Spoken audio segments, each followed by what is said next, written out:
Thank you, everybody. Thanks, everybody, for joining us this evening, this morning, this afternoon, wherever you are. I am Lauren Grandstaff. I'm the Deputy Executive Director here at IRE, and I am so happy to introduce y'all to our newest training director, Bené Wilson. Bené has just the best resume. I can't even begin to tell you um, what a pleasure it is to have her on staff, and y'all are in for a real treat. So I will stop rambling and let y'all get to it. Enjoy. Thank you so much, Lauren. And I do want to thank Lauren and I want to thank my coworker Cody for being on here to help tonight. Also, Lauren got the idea to open this up to the entire journalism community, just not just IRE members. So welcome to you all. I'm going to go ahead and share my screen and we will get started. And there will be time at the end for Q&A, but we're just going to go right to it. All right, going to be talking about resumes. I have been in the industry this year. It is 41 years. I had been a manager for 25 plus years, so I've seen my fair share of resumes, and I've actually been doing journalism resumes since 1988. So I've seen the good, the bad, and the ugly from all sides. So my presentation is just going to give you all some tips and thoughts as you look at your own resumes. And again, there will be time for Q&A at the end. So we'll go ahead and get started. Resumes are a maze. You can take a one resume and put it in front of 10 hiring managers, and they're all going to have different views about it. But the information that I'm going to give you is pretty universal among hiring managers. So we will go ahead and jump in. I wanted to share some facts first. First, online job applications receive 150 plus applicants. Managers take 10 seconds or less to read your resume. They have actually done studies on this. Only about 2% of resumes sent in get an interview. 10% of job seekers have applied for 50 plus jobs without hearing anything. 85% of jobs are found via networking. Referred candidates are twice as likely to land an interview and four times more likely to be hired. 63% of recruiters want resumes tailored to the job you're applying for. Mm. 77% of employers say seasoned workers should not use a single page resume. 75% of large companies use an applicant tracking system, an ATS, to sort, scan, and rank your resumes for keywords. And if those words aren't in there, you will not get past the machine. And up to 75% of qualified applicants are rejected by an ATS because your resume could not be read. 75% of human resources managers have caught a lie on a resume, and one in five recruiters will reject a candidate before they've even finished reading their resume. Now, I'm sharing these facts because it's information that you need to know. It sounds depressing, but it's also the truth. But by after this session, you'll have some really good tips to help you avoid a lot of these. I never guarantee that people will get a resume, an interview, but you will have a better resume and you will have a fighting chance to get that job. So, I have a list of what I call resume killers. And these are things that I see on a resume, and if I see it, I'm done. I'm gone. I'm on to the next one. First, bad grammar and typos. You would think as journalists, we know that this is not a good thing, but it is amazing how many times I see these two things on people's resumes. Poor formatting. Some people try to do the bare minimum, and some people try to do a whole lot. You have to catch the eye of the hiring manager, but you don't have to go crazy with it. And we'll see some examples later. Unprofessional email address. There are addresses on there, and I'm thinking, what was this person thinking using this as an email?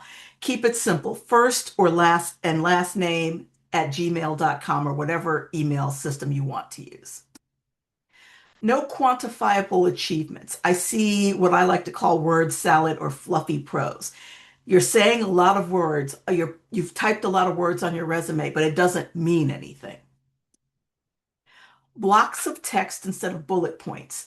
Bullet points are easier to read. Hiring managers have huge stacks of resumes to go through, and they are looking for any reason to keep moving.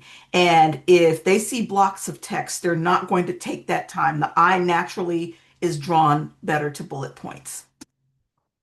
Links behind paywalls or no access to Google Docs. This happens a lot too. You have your resume and you've put in a headline and you've put your link to the story, but it's behind a paywall. Or I'm pulling up your resume or any documents that you've sent and you've not given me access. I'm not going to reach out and say, give me another link behind the paywall or please give me edit or viewer access to your document. Longer than 2 pages. This is tough. I know people don't want to hear it, but hiring managers do not want to see more than 2 pages. My actual resume is 14 pages long. Nobody's ever going to see that 14-page resume. And if you're a student or an emerging journalist, it's 1 page. Incorrect contact information. I cannot tell you how many times people have misspelled their email address or put in the wrong phone number or put in the wrong link to their portfolios. All right, so now we're going to go over 10 things that you need to be aware of when you are writing your resume. Number one, do not rely on spell check. You need to proofread it again and again. I'm old school. I print out resumes and I use my red pen. So I see a lot of these words on resumes. They sound the same, but they're not the same, and people use them interchangeably. The first is your versus your. The first one is a possessive. The second is a contraction of you are, but I see them used interchangeably. My favorite, there, and there. The first one is a possessive. The second one is place, and the third one is a contraction of they are. Third, compliment versus compliment. This is another one that's interchangeable. The first one, you're complimenting someone. That is a lovely sweater you're wearing. The second one is adjacent. So that sweater complements the hat that you're wearing. Principle versus principle. The first one, it's the principle of the matter. The second one is principal of your school or the principal writer. So I always remember it by the principal is your pal. It's versus its. The first one is a contraction of it is, and the second is a possessive. Public versus pubic. I put this on here because spell check is not going to catch pubic on your resume. To. The first one is a preposition. The second one is for also, and the third one is a number. Whose versus whose. The first is a contraction of who is. The second is whose as in place or belonging. Peak versus peak. This one drives me crazy. You're saying you're offering a sneak peek, but you spell P-E-A-K, which is the summit, the top of a mountain, versus peek, where you're actually kind of using your eyes and peeking. Okay. Number two, I need to see bullet points highlighting your work. Shoot, edit, and write story packages for online news site. Edited and published stories using the WordPress CMS platform. Oversaw the newsroom's Facebook fan page. Handled extensive coverage of severe weather and breaking news. Okay. Number three, do not use the fluffy prose, or I like to also call it word salad. So the first one, these are ones that I have actually seen on resumes. The first one, my intensity and focus are at inordinately high levels, and my ability to complete projects on time is unspeakable. While I am open to the initial nature of an assignment, I am decidedly disposed that it be so oriented as to at least partially incorporate the experience enjoyed heretofore, and that it be configured so as to ultimately lead to the application of more rarefied facets of financial management as the major sphere of responsibility. That is a whole mouthful, and I have no idea what it means. Number three, my skills allow me to allocate dexterity from preceding experiences to perform a job to superiority. In addendum to facile and ardent task force will alleviate the work environment of unethical work habits. And number four, my favorite, ambitious journalist with strong practical technical skills with only 2 years of experience, having a sound knowledge of design, photography, video, editor, writer, social media, manager, MANGER, manager, and good person. Do not do the fluffy prose. Number four, I need to see action verbs when you are describing your work.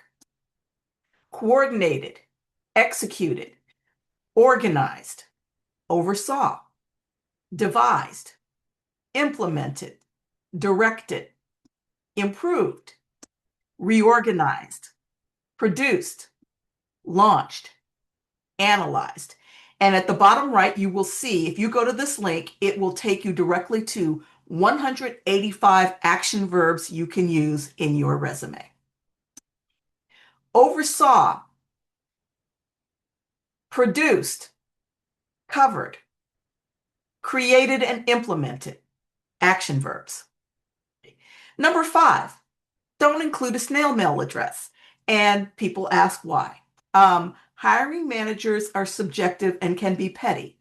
If I am living in Washington, D.C., and I'm looking at a resume and I see at the top that the applicant lives in San Francisco, I'm thinking, am I going to want to pay for this person? And it's petty, I'm just saying it, for them to move. Or is this person really going to move to Washington, D.C.? So don't give the hiring manager any reason to get rid of your resume from the pile.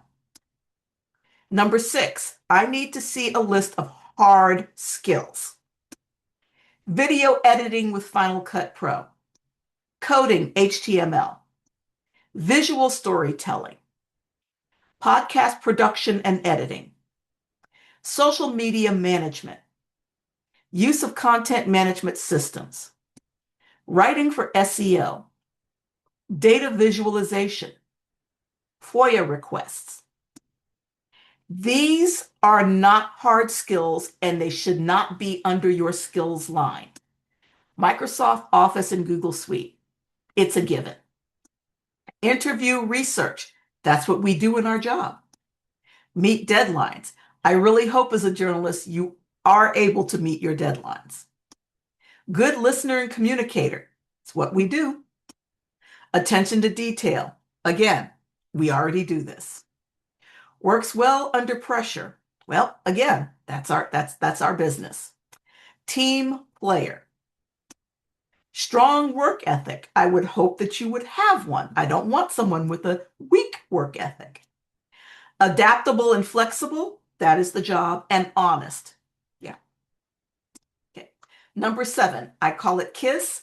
Keep it simple, stupid, because people just get too crazy with the resumes. They're trying to stand out, but they're standing out for the wrong reasons. So I'm going to show you a few bad examples. First, we've got Bernard here, and he's got this little thought speech bubble. It's not good. We don't want to see that. I want to get right to what you can do for me. I see the phone number, I see the email.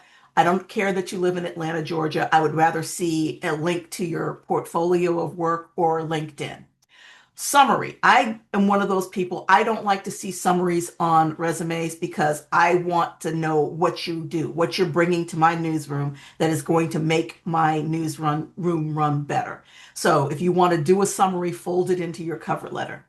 I want to see the skills at the bottom, and I see highly attentive to email etiquette, the Excel workbooks, that's good. Scanning documents, no. Courting, catering orders, no. I need those hard skills we were talking about. So we've got office coordinator, we've got where it is, we've got the dates, got the books, the bullet points, got some good verbs here, but there's just a little too much going on here. And at the bottom, went to Georgia State. I like to see a list of skills right below the education. And below that, if you belong to at least one or two journalism organizations, have a professional affiliation line. Number two, this is one of those ones where they're just trying too hard. I'm not a fan of photos on resumes, but it's your resume.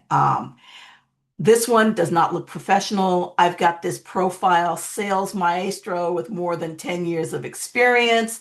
Phone number, his email, thehamman@hotmail.com. Hobbies, I don't care about your hobbies. I need to know if you have the skills to be in my newsroom. And this little coin thing, I have no idea what that is. Leave it alone. Education should go below work experience. Now, we have this little logo up here, Customer Do Go Sales, and he's a sales maestro closing deals. But when I look at his work experience, he's at Walmart. No shame with Walmart, but if I'm seeing sales maestro, I'm thinking that he's in a fast-paced organization. And Zara, again, no shame in working retail. I did it myself back in the day, but that you have to, if you're telling me you're a sales maestro with 10 years of experience, I want to see big numbers. Skills, don't do these charts. I see a lot of these charts. If you can do it, put it down there. If you can't, don't do it. Keeping it cool, no, that is not a skill. All right. This one here, this is just a hot mess. There's just way too much going on. They tried to put everything on here. It's tight. You can barely read it. They've got this charts for the skills and the languages. No, you either have the skills or you don't. Okay. Charles Foghorn. Forget I don't like this font. It seems kind of just unprofessional. Got the reporter, worked for McClatchy for 2 years. I wish there were some little more meat on the bone.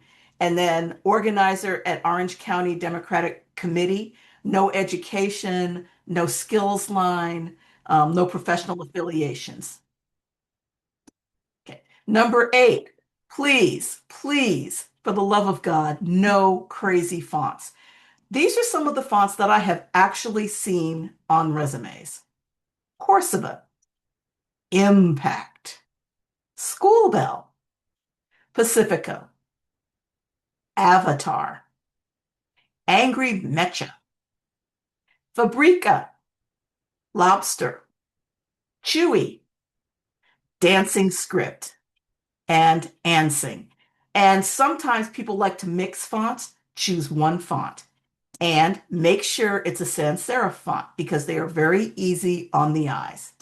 Arial, Helvetica, Open Sans, Verdana, that's the one I like. PT Sans, Montserrat, Calibri. Number nine, don't lie on your resume. I shouldn't have to say this to journalists, but I have also caught journalists lying on their resume. And here's what they lie about, their education. They either didn't go to the school they said they did, or they didn't graduate. And if you went to the school and didn't graduate, there is a way to handle that. And I will talk about that a little later. Relevant experience. You list all of this stuff. You're a whiz at Microsoft Excel or spreadsheets, and then it turns out you don't have that experience. Employment dates. People try to put just years. So worked for what XYZ company from 2021 to 2022.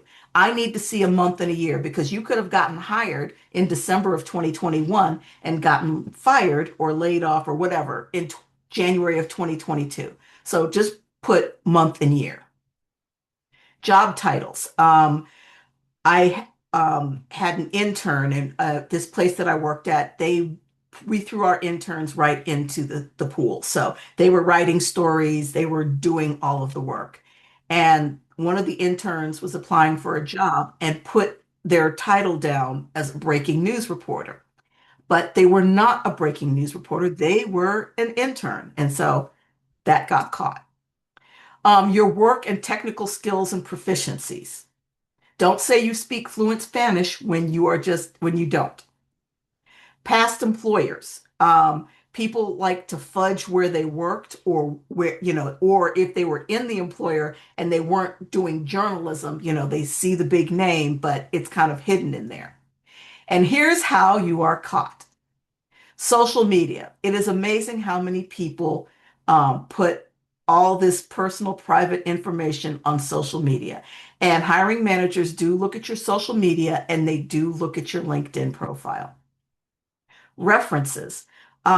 Please make sure when you're asking, every time you're looking for a job, check in and ask your references every time.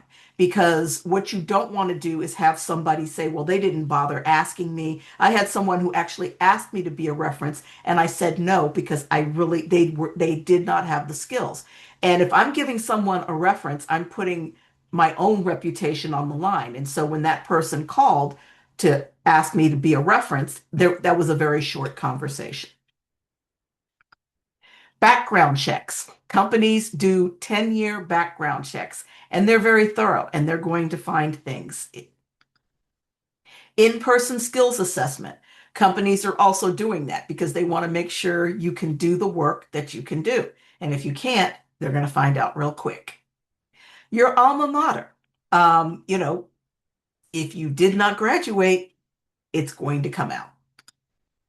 A simple Google or LinkedIn search. It's amazing the information that you find out in these searches.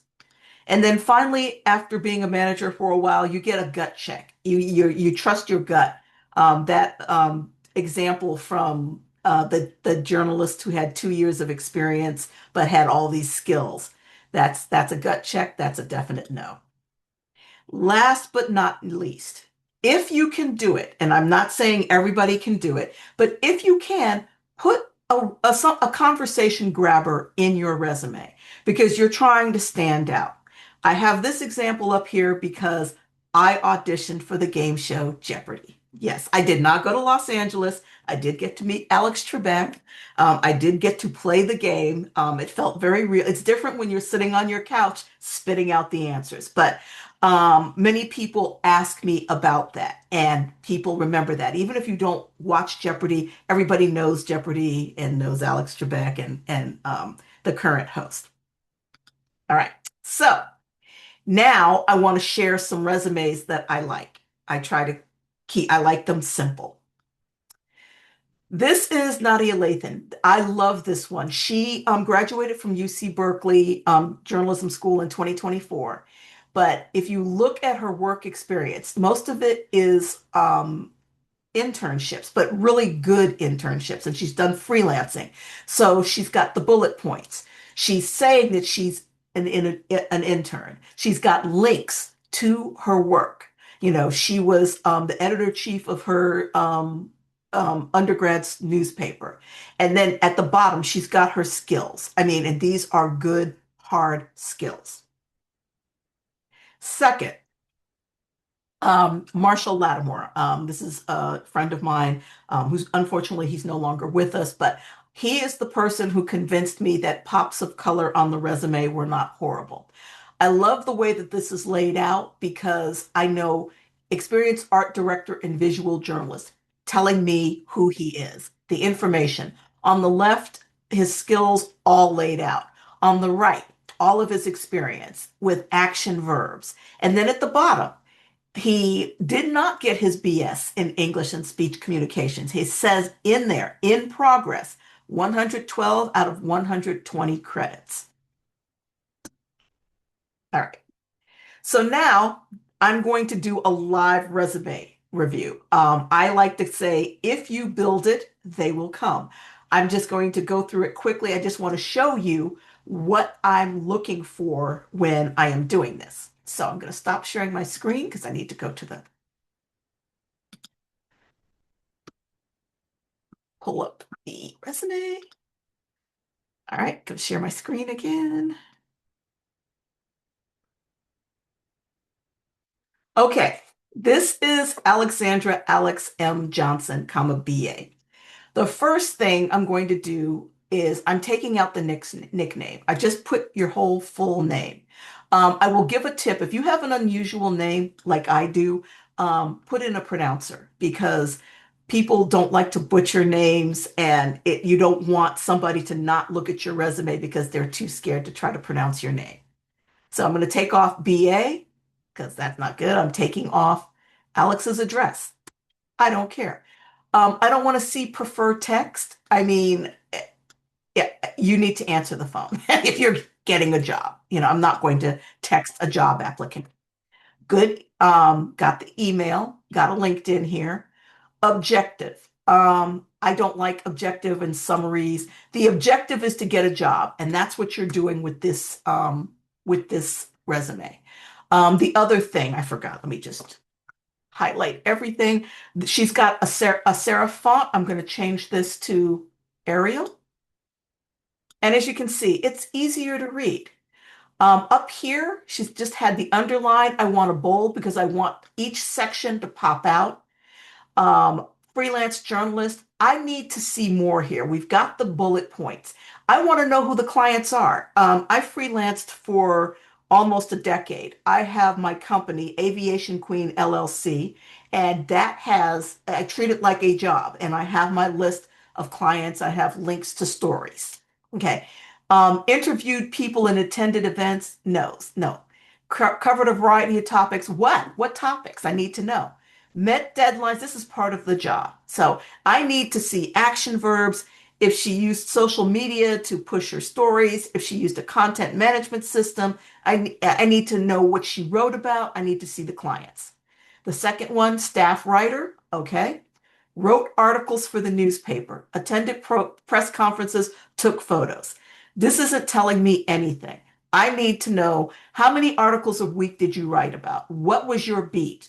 Um, you attended press conferences. Yeah, that's what we do. Photography. Now that's interesting. Saying I would have said um, take photographs for stories written, something along those lines. But I need some more meat on here.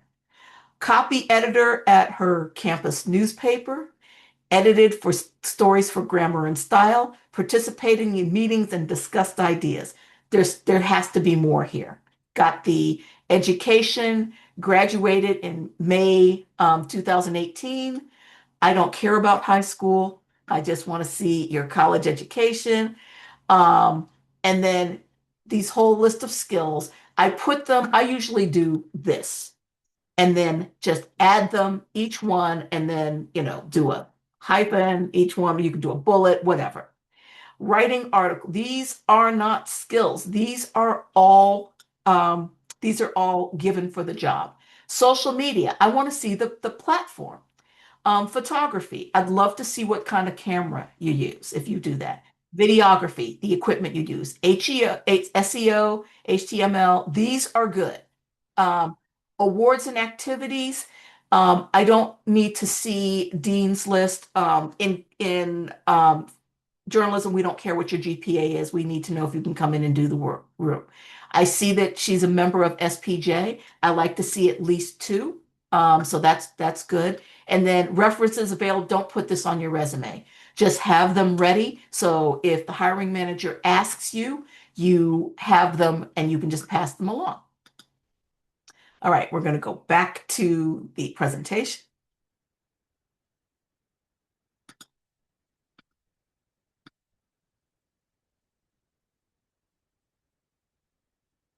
Okay, let me just pull this up. Okay, share screen. All right, so we did that.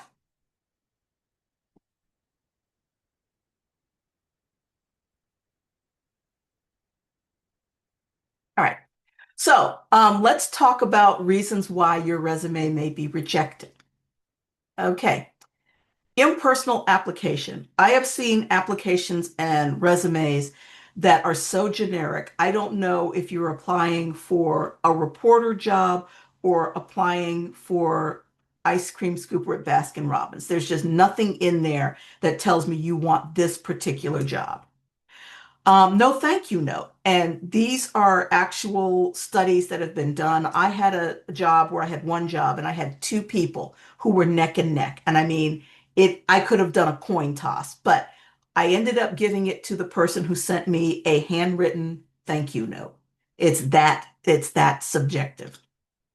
Not having a list of skills, you have them in your bullet points, but remind me again.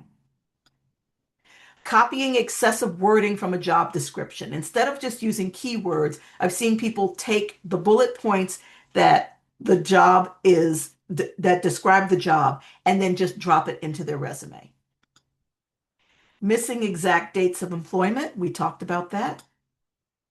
All right. So now, this in the end, though, everything that I've said is just based on my experience as a hiring manager and doing resume reviews for decades. But in the end, you are the decider. It is your resume. You get to decide what works best for you. You want to make it stand out. You can do that with pops of color. You can, just make it stand out because the hiring manager is just going through them quickly. They just want to get someone in the newsroom. And remember, we have day jobs. We still are running a newsroom. Okay. But don't overdo it. You don't want to do the crazy fonts. You don't want to, I mean, I've seen some really nice Canva resumes, but I've also seen ones that have had me screaming in the middle of the night because it's just way too much. Don't be afraid to brag. If you've done some amazing work, tell me about it. I did a resume review, and this person had been on a team that won a Pulitzer Prize. It was at the bottom of his resume. Like, put that at the top. Don't don't be afraid to brag. Customize your resume for your job because I get resumes, they just it seems like they're just churning them out and just throwing them out there like spaghetti to the wall to see what sticks. You have to customize. Same with the cover letter. Okay. Have a professional look it over before you hit that send button. I do resumes forever, but I have someone who looks at my resume. I would never send my own resume out without having somebody look at it first. So we are at the end. I would love to hear your questions. This is my contact information. I'll leave it up for a few minutes, but I am ready to take your questions. Benay, we have quite a few in the chat. Would you like me to Okay. start reading those? Yeah, that would be great. Thank you. Yeah, sure. Let me get my glasses on here. We had a few folks who are real lovers of Times New Roman. Can you just kind of walk us through a little bit of that? Yes. Times New Roman is a serif font, and serif fonts tend to be harder to read. The hiring manager is trying to scan through. Sans serif fonts are just cleaner. But again, with the caveat, it is your resume. I am not the resume police. I will not be busting through your house if I see your resume is in Times Roman. Here, here. Let's see. Um, we had a couple questions about whether or not you were going to share the slide deck with the Oh, attendees. yeah, I can share the slide deck. Okay, Nobody's ever asked before. We've also recorded it too. So, yes, I will be happy to share my slide deck. fantastic. Thank you. Let's see here. Someone else asked, where would you put the conversation grabber if you've got one? Mine is at the very, very bottom of my resume, under my professional affiliations. It is the very last thing that you see on my resume. Okay, love that. And I've seen other ones, like one woman I interviewed. She had graduated from college, had student loan debt, but she was a figure skater. So she went and worked for Disney on Ice for 2 years to pay off her student debt. And I love figure skating. I could talk figure skating all day long. I talked to someone who went to the Olympic trials for swimming. So those types of things. Yeah. All right. Cool. Thank you. Let's see. In one of the resumes, or maybe it was the one you were editing, they had that they had some photography skills, and you had mentioned liking to see the type of camera. Someone in the chat asked, Is it important or is that like your preference? Because we all use our phone as the camera. Yeah, if we're using the phone as the camera, there's no shame in that. But if I'm seeing photography, if you're using your iPhone, you can say that. But if you're using a professional camera, I'd like to know what that is. Because, photographers have those big cameras with the long lenses and everything. So that tells me where you are on the skill level. Gotcha. Um, do you send the thank you note after the interview? Yes, immediately after. I usually already have it addressed, it's have it addressed with a stamp, and then after the interview, fill it out, seal it up, send it off. All right. Someone's asking about paywalled work. Like, Yes. you could Yeah. try. Um, if your work is behind a paywall, get a PDF copy, and you should have some sort of portfolio website for your home for work anyway. So, Mm, and that should be on your resume. If you don't have a perfect home, you can use, I mean, Muck Rack. I know people link to Muck Rack. There are other tools out there that you can use, but you should have a home for your work. So if a hiring manager wants to look at it, they can go right there. all right. We've got a couple questions here. Do you have a good rule of thumb for how many bullet points to include under each job? Yes. No less than two, no more than five. Okay. And follow up, how much should you focus on adding stories and its impact versus non-reporting duties, in parentheses, newsletter writing, community engagement projects, etc.? That's work. So if you're doing that work, you need to include it. Newsletter writing and audience engagement, these are two hot areas right now. So if you're doing that kind of work, then yes, put it on there. And if you can link to examples, that's even better. If not, use the bullet point to explain what you did. Grew newsletter by 80% year over year. Got an exclusive interview, your analytics, the page rate open, any numbers that you can put in to quantify the work that you're doing, that's also really good. Definitely. Let's see. How do you feel about separating journalism from non-journalism experience on a resume for early career or new journalists? For example, my grad school said to put my journalism experience at the top of my non-journalism, oh, excuse me, at the top in my non-journalism experience towards the bottom, titled additional experience. That is very good advice because we understand that, new journalists don't have a lot of work experience. So I don't mind seeing, your journalism job on top. And then at the bottom, if you've done, I put down if worked at your student media, especially if it's a daily. Um, I would, if you're working at your college or university, like in the alumni office or something, you can put that in there, but the more job experience you get, those have to fall off. And internships should be off of your resume after 3 years. Hmm, it's a good thing to remember. Um, what's the best place on your resume to put accolades or honors that aren't awards, for example, applying and getting accepted into a seminar? I would put that under education. I have seen people put their fellowships and things like that under there. If you have room for awards and you've won some pretty good ones, then that would go below the skills and the professional affiliation. Got it. Someone's asking about skipping the city and state of residence. Um, let's see. They said, I've seen some hiring managers on LinkedIn say they'd like to see those. Again, your resume, this is all subjective. If you lined up 10 of us who do hiring managers who do resume reviews, we all have our preferences. So some do want to see the city state. Me personally, based on my experience, I don't want to see it. But again, your resume. Yeah. Opinions on emailed thank you notes. Well, I, no, because if you're sending it to my work email, I'm getting hundreds of emails. It's a lot. And I'm not sure yours won't get lost in the shuffle. But if I'm getting something in the mail, it's like, oh, this is nice. So Yeah.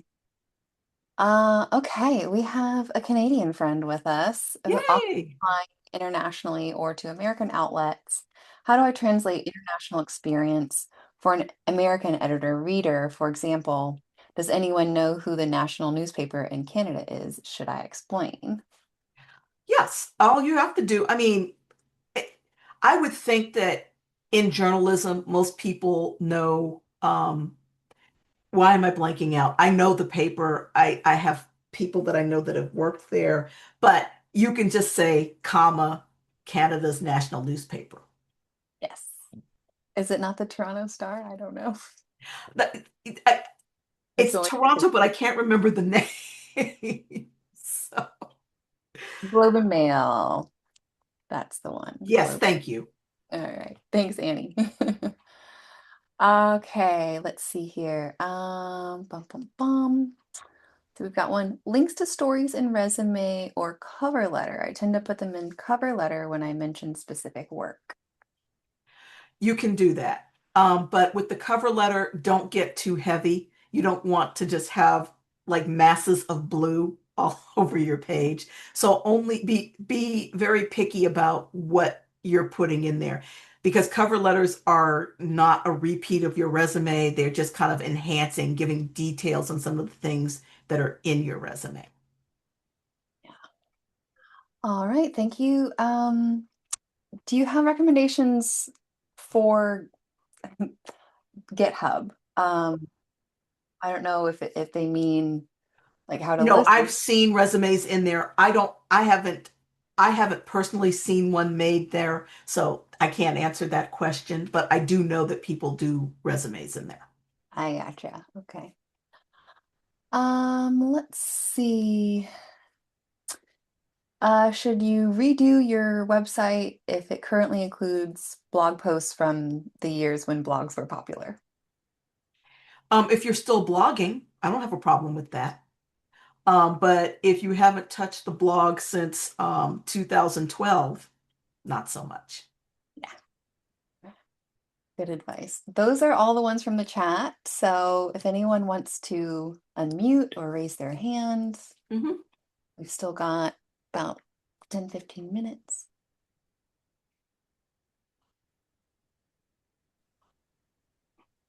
Hi, this is Carolyn. Hi. Um, have a lot of experience. I've been at this for 30 years. I've been at multiple newspapers and I've also recently done some teaching. Um, I tend to not have, I'm old school and I don't have a ton of hard skills.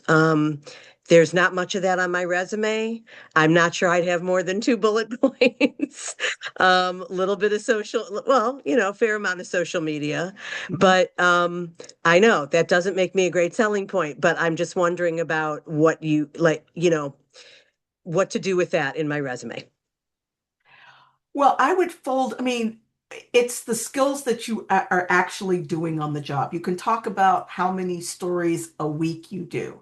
You can talk about, any tools that you use. So if you upload your stories to WordPress, you can put that in there. That is a skill. Not everyone can do it. I worked at a company where we all had to do our WordPress formatting and I learned how to do that. But I went to another company, they wouldn't even give us access to WordPress. They just did it themselves. So, just look at the job and just, think about what it is that you've done.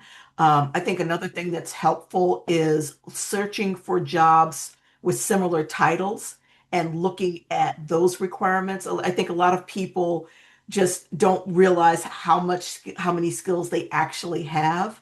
So by looking at job descriptions out there that are similar to what you're doing or what you've done, I think that would be really helpful. Excellent. Thank you so much. I You're have welcome. another follow-up if somebody doesn't mind, because I think this might apply to some others. As far as customizing the resume, and I'll put my face on this too, Benay, so you know who I am. I don't want to be totally, Well, hi. So if I'm going for mostly, editing, maybe editing slash reporting jobs, mhm. and that's what I've mostly done. Can I use this?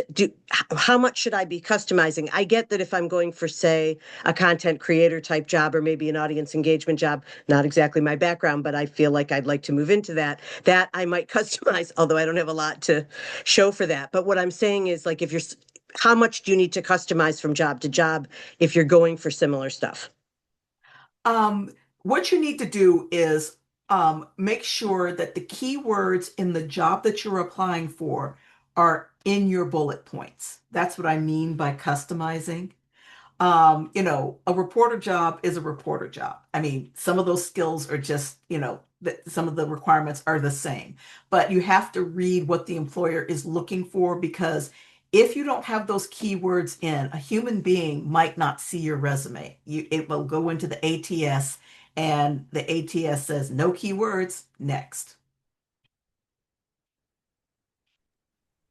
And Uh, along the same lines, the cover letter too.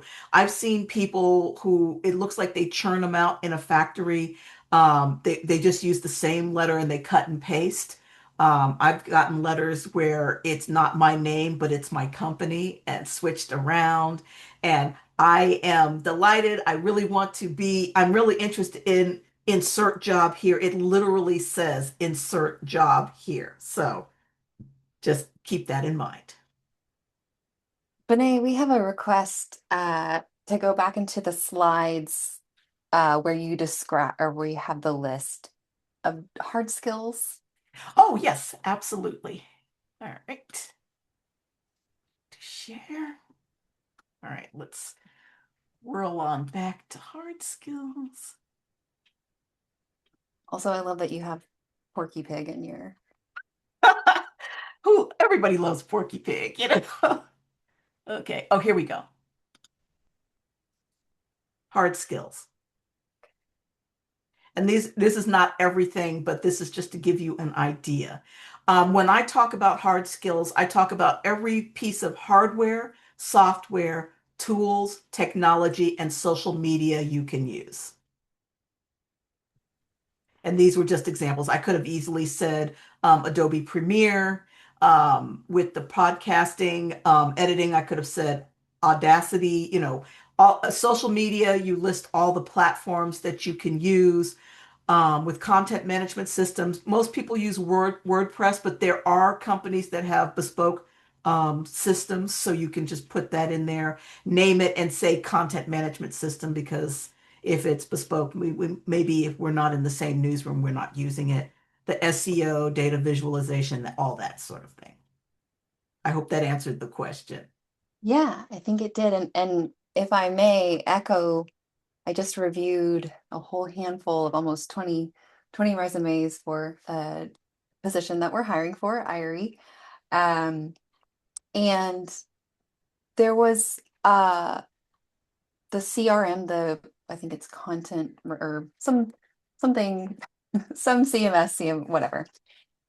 And not everyone included it, but these folks would sometimes have, 15, 20, 30 years of experience. And so it's like, I don't want to guess or I don't want to assume that you have something. Mhm. Even if you have all of this experience, like, can you use a basic management system?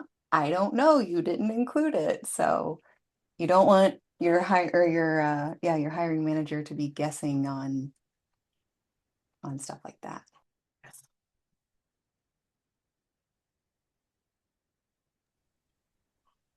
Anyone Were else? there were there any more questions? Not in the chat. Um, All right. Well, I hope this helped everyone. Thank you so much for taking the time this evening to do this. There have been so many layoffs this year, and it just breaks my heart. I was laid off in September, so I do feel the pain. I got laid off in October of 2011, and instead I had my resume on my phone, and I spent my train ride home sending it out. I had been in that job for 5.5 years. I was very happy, but I always keep my resume ready because you never know. Because after a layoff, there's a lot of moving pieces, a lot of things going on, and you're not happy, but if you have that resume ready, you can go ahead and start pushing it out. I also recommend doing a LinkedIn post, letting people know that you've been laid off and that you're open for work and or consulting. Also, work your network, see who's out there and who's doing what, and use those contacts that you have to network for jobs. Well, thank you so much. It's been incredibly helpful to me, and I know everyone else. So thanks, everyone. Have a great evening. Thank you all. I really appreciate it. I'm glad it was helpful. Thank you, Have a good Betty. evening.